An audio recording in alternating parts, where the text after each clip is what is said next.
ಕರ್ನಾಟಕ ರಾಜ್ಯ ಸರ್ಕಾರ ಈ ಟನಲ್ ರೋಡ್ ಪ್ರಾಜೆಕ್ಟ್ ಅನ್ನ ಕೇಂದ್ರ ಸರ್ಕಾರದ ಮಂತ್ರಿ ಗಡ್ಕರಿ ಅವರ ಮುಂದೆ ಪ್ರಸ್ತಾವನೆ ಮಂಡಿಸಿದ್ದಾರೆ. ನಮಗಿರುವಂಥ ಮಾಹಿತಿ ಪ್ರಕಾರ ಟನಲ್ ರೋಡ್ ಮಾಡ್ತೀರಿ, ಇದಕ್ಕೊಂದು 50,000 ಕೋಟಿ ಬೇಕಾಗ್ತದೆ. ಅದರ ಪ್ರಾಜೆಕ್ಟನ್ನು ಕೇಂದ್ರದ road and transport minister Gadkari ಅವರಿಗೆ ಸಬ್ಮಿಟ್ ಮಾಡಿದ್ದಾರೆ. ಈಗಾಗಲೇ ಬೆಂಗಳೂರಿನ ರಸ್ತೆಗಳೆಲ್ಲ ಹಳ್ಳ ಬಿದ್ದಿದೆ. ಹಳ್ಳದಲ್ಲಿ ರಸ್ತೆ ಇದೆಯೋ ರಸ್ತೆಯಲ್ಲಿ ಹಳ್ಳ ಇದೆಯೋ ಗೊತ್ತಿಲ್ಲ, ಆ ಪರಿಸ್ಥಿತಿ ಇದೆ. ಮೇಲೆ ರಸ್ತೆ ಮಾಡೋಕ್ಕೆ ಇವ್ರ ಹತ್ರ ಹಣ ಇಲ್ಲ, ದುಡ್ಡಿಲ್ಲ ಇವ್ರ ಹತ್ರ. ಇನ್ನು ಟನಲ್ ರೋಡ್ ಮಾಡೋಕ್ಕೆ ದುಡ್ಡು ಎಲ್ಲಿಂದ ಬರ್ತದೆ? ನನ್ನ ಮೊದಲನೇ ಪ್ರಶ್ನೆ. ಕಾರ್ಪೊರೇಷನ್ನ ಎಲ್ಲ ಟ್ಯಾಕ್ಸು ಸೇರಿಸಿದ್ರೆ ಒಂದು 5,000 ಕೋಟಿ ಬರ್ಬೋದು ಪ್ರತಿ ವರ್ಷ. 5,000 ಕೋಟಿ ಅಷ್ಟೇ ಬರೋದು. ಅದರಲ್ಲಿ ರೆಗ್ಯುಲರ್ ಎಕ್ಸ್ಪೆಂಡಿಚರ್, ಸಂಬಳ, ಇವೆಲ್ಲ ಸಾರಿಗೆ, ಮೇಂಟೆನೆನ್ಸ್ ಎಲ್ಲ ಹೋದರೆ ಅಭಿವೃದ್ಧಿಗೆ ಉಳಿಯೋದು ಒಂದೇ 1,000 ಕೋಟಿ. 5,000ದಲ್ಲಿ 4,000 ಹೋದರೆ ಇನ್ನೊಂದು 1,000 ಕೋಟಿ ಮಾತ್ರ ಉಳಿತದೆ. ಅದರಲ್ಲಿ ಎಲ್ಲ ಬಡ್ಡಿ ಕಟ್ಬಿಟ್ರೆ ಉಳಿಯೋದು ಇನ್ನು 300-400 ಕೋಟಿ ಅಷ್ಟೇ. ಆ 300-400 ಕೋಟಿ ತಗೊಂಡು ಈ 50,000 ಕೋಟಿನ ಯಾವಾಗ ತೀರಿಸ್ತಾರೆ ಇವರು? ಮತ್ತೆ ಅದಕ್ಕೆ ರೋಡ್ಗೆ ಬೇರೆ ಫೀಸ್ ಫಿಕ್ಸ್ ಮಾಡಿದಾರಂತೆ. ಹೋಗೋಕ್ಕೆ 350, ಈಗ ಸದ್ಯಕ್ಕೆ 365 ರೂಪಾಯಿ ಫಿಕ್ಸ್ ಮಾಡಿದ್ದಾರೆ. ಬರೋಕ್ಕೆ 365, ಹಿಂಗೋಗಿ ಹಿಂಗೆ ಬರೋಕ್ಕೆ. ಬೆಂಗಳೂರಲ್ಲಿ ಈ ಎಷ್ಟು 700 ರೂಪಾಯಿ ಕೊಟ್ಟು ಈ ಕಡೆಯಿಂದ ಆ ಕಡೆ, ಆ ಕಡೆಯಿಂದ ಈ ಬರೋಕ್ಕೆ ಯಾರ ಕೈಲಿ ಸಾಧ್ಯಪ್ಪ? ಫ್ಲೈಟಲ್ಲೇ ಓಡ್ಬೋದು.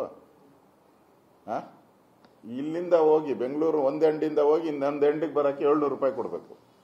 ಯಾರು ಕೊಡ್ತಾನಪ್ಪ ಪುಣ್ಯಾತ್ಮ?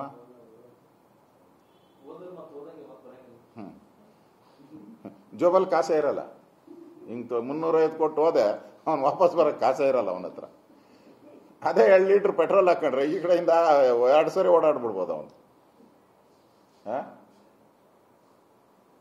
ಇದು ಬೋಗಸ್ಸು. ಅದಕ್ಕೆ ನಾನಿವತ್ತು ನಮ್ಮ ತೇಜಸ್ವಿ ಸೂರ್ಯ ಮತ್ತು PC ಮೋಹನ್ರ ಜೊತೆ ಮಾತಾಡಿದ್ದೀನಿ. ಬೆಳಗ್ಗೆ ಅವ್ರ ಜೊತೆ ಒಂದು ಸಭೆ ಮಾಡಿದ್ದೀನಿ ನಾನು. ಅವರು ಇನ್ನೊಂದು 2-3 ದಿನದಲ್ಲಿ ಹೋಗಿ ಗಡ್ಕರಿ ಅವ್ರನ್ನ ಭೇಟಿ ಮಾಡಿ ಅಪಾಯಿಂಟ್ಮೆಂಟ್ ತಗೊಂಡಿದ್ದಾರೆ. ಭೇಟಿ ಮಾಡಿ ಈ ಬೆಂಗಳೂರಿಗೆ ಟನಲ್ ರೋಡು ಫೀಸಿಬಿಲಿಟಿ ಇಲ್ಲ. ಬೆಂಗಳೂರು ರಾಕ್ಸ್ ಏನಿದೆ, ಹಾರ್ಡ್ ರಾಕ್ಸ್ ಇದೆಲ್ಲ. ದುಬೈಯಲ್ಲಿ ಮಾಡ್ದಂಗೆ ಮಾಡೋಕ್ಕಾಗಲ್ಲ. ಅವ್ರು ಹೇಳ್ತಾರೆ ಬಾಂಬೆಯಲ್ಲಿ ಮಾಡಿಲ್ಲ ಅಂತ. ಬಾಂಬೆಯಲ್ಲಿ ಎಷ್ಟು ಕಿಲೋಮೀಟರ್ ಮಾಡಿದ್ದೀರಾ?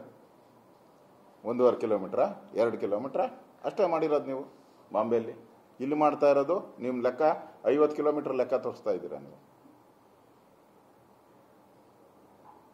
ಇದು ಹಾರ್ಡ್ ರಾಕು. ನಾವು ಮೆಟ್ರೋ ಮಾಡಬೇಕಾದ್ರೆ ಕಷ್ಟದಲ್ಲಿ ಮಾಡ್ತಾ ಇದ್ದೀರಿ. ಆ ಸಣ್ಣ ಹೋಲ್ನ ಮಾಡೋಕ್ಕಾದ್ರೇ ಅದು ತಿಂಗಳಾನುಗಟ್ಲೆ, ವರ್ಷಾನುಗಟ್ಲೆ ಹಿಡಿತಾ ಇರ್ತದೆ. ಮೋಸ್ಟ್ಲಿ ಈ ಸ್ಕೀಮ್ ಏನು ಅಂತಂದರೆ,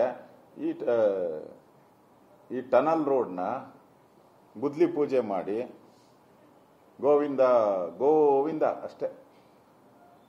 ಕಾಂಟ್ರಾಕ್ಟರ್ಗೆ ಯಾರಿಗೋ ಕೊಟ್ಬಿಟ್ಟು ಏನು ಬರ್ತತೋ ಮೇಲ್ಗಡೆ ಅದನ್ನೆಲ್ಲ ಉಜ್ಜಿಕೊಂಡು ಬಿಡೋ ಸ್ಕೀಮ್ ಅಷ್ಟೇ. ಅಷ್ಟೇ ಇದು. ಇದರಿಂದ ಬೆಂಗಳೂರು ಜನತೆಗೆ ಯಾವುದು ಉಪಯೋಗ ಆಗಲ್ಲ. ಮಾಡಂಗಿದ್ರೆ ಮೆಟ್ರೋನ ಇನ್ನಷ್ಟು ಅಭಿವೃದ್ಧಿ ಮಾಡ್ಬೋದು. ಇನ್ನಷ್ಟು ಮೆಟ್ರೋ ಅಲ್ಲಿ ಇನ್ನೊಂದು 10-15 ಲಕ್ಷ ಜನ ಓಡಾಡೋ ಅಂಥ ವ್ಯವಸ್ಥೆಯನ್ನು ಮಾಡಿದ್ರೆ ಅದು ಫೀಸಿಬಲ್ ಆಗ್ತದೆ. ಆಲ್ರೆಡಿ ಮೆಟ್ರೋ ರನ್ನಿಂಗಲ್ಲಿ ಇರೋದ್ರಿಂದ ಮತ್ತು ಕೇಂದ್ರ ಸರ್ಕಾರದ ಸಹಭಾಗಿತ್ವ ಇರೋದ್ರಿಂದ 50% ಕೇಂದ್ರ ಸರ್ಕಾರನೂ ಕೊಡ್ತೈತೆ, 50% ರಾಜ್ಯ ಸರ್ಕಾರ, ಉಳಿದಿದ್ದು ಬ್ಯಾಂಕ್ ಲೋನ್ ಇದೆ. ಅಲ್ಲ, ಈ ಟನಲ್ ರೋಡ್ಗಿಂತ ಅದು ಬೆಟರ್ ಅಲ್ಲನಪ್ಪ.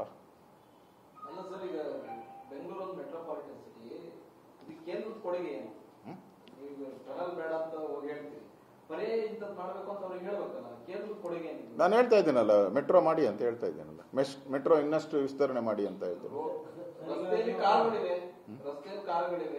ಡೈಲಿ ಲಕ್ಷಾಂತರ ತಿಂಗಳ ಲಕ್ಷಾಂತರ ಕಾರುಗಳು ನೋಂದಣಿ ಆಗ್ತಾ ಇದೆ.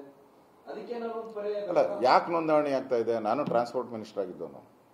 ಯಾಕೆ ಆಗ್ತಾ ಇದೆ? ಪಬ್ಲಿಕ್ ಟ್ರಾನ್ಸ್ಪೋರ್ಟ್ ಕಡಿಮೆ ಇರೋದ್ರಿಂದ ಜನ ಕಾರುಗಳಿಗೆ ಹೋಗ್ತಾ ಇದ್ದಾರೆ.